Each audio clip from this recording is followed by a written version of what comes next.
Each man in the squadron carried, along with a sea chest, his own burdensome story.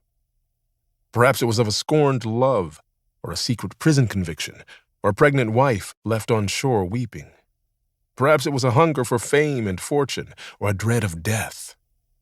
David Cheap, the first lieutenant of the Centurion, the squadron's flagship, was no different.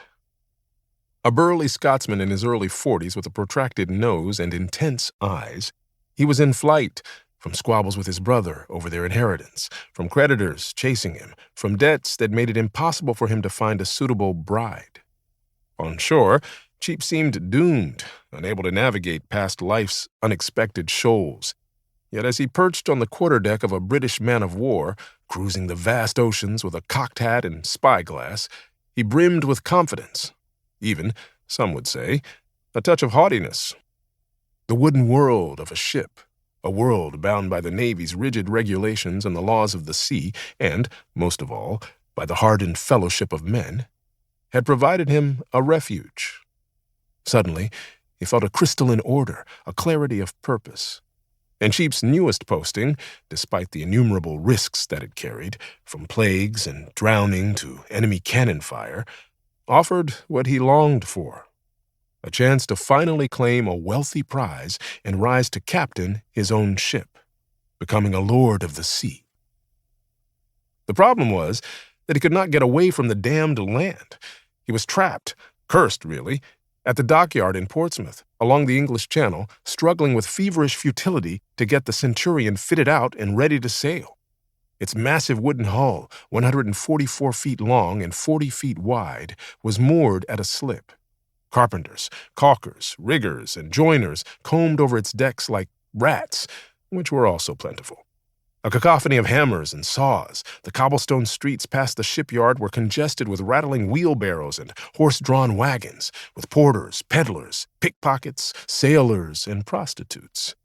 Periodically, a boatswain blew a chilling whistle, and crewmen stumbled from ale shops, parting from old or new sweethearts, hurrying to their departing ships in order to avoid their officers' lashes. It was January 1740, and the British Empire was racing to mobilize for war against its imperial rival, Spain.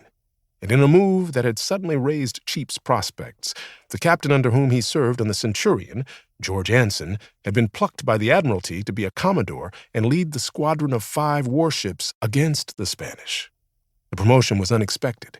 As the son of an obscure country squire, Anson did not wield the level of patronage, the grease, or interest, as it was more politely called, that propelled many officers up the pole, along with their men.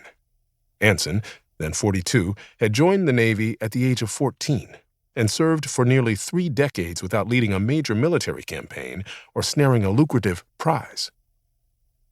Tall, with a long face and a high forehead, he had a remoteness about him. His blue eyes were inscrutable, and outside the company of a few trusted friends, he rarely opened his mouth. One statesman, after meeting with him, noted, "Anson, as usual, said little." Anson corresponded even more sparingly, as if he doubted the ability of words to convey what he saw or felt. He loved reading little, and writing, or dictating his own letters, less, and that seeming negligence drew upon him the ill will of many, a relative wrote. A diplomat later quipped that Anson was so unknowing about the world that he'd been round it, but never in it. Nevertheless, the Admiralty had recognized in Anson what Cheap had also seen in him in the 2 years since he joined the Centurion's crew: a formidable seaman. Anson had a mastery of the wooden world, and equally important, a mastery of himself. He remained cool and steady under duress. His relative noted, he had high notions of sincerity and honor and practiced them without deviation. In addition to Cheap, he had attracted a coterie of talented junior officers and protégés, all vying for his favor.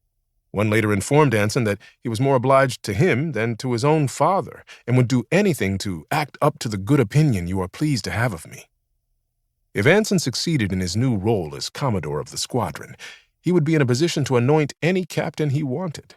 And Cheap, who'd initially served as Anson's second lieutenant, was now his right-hand man.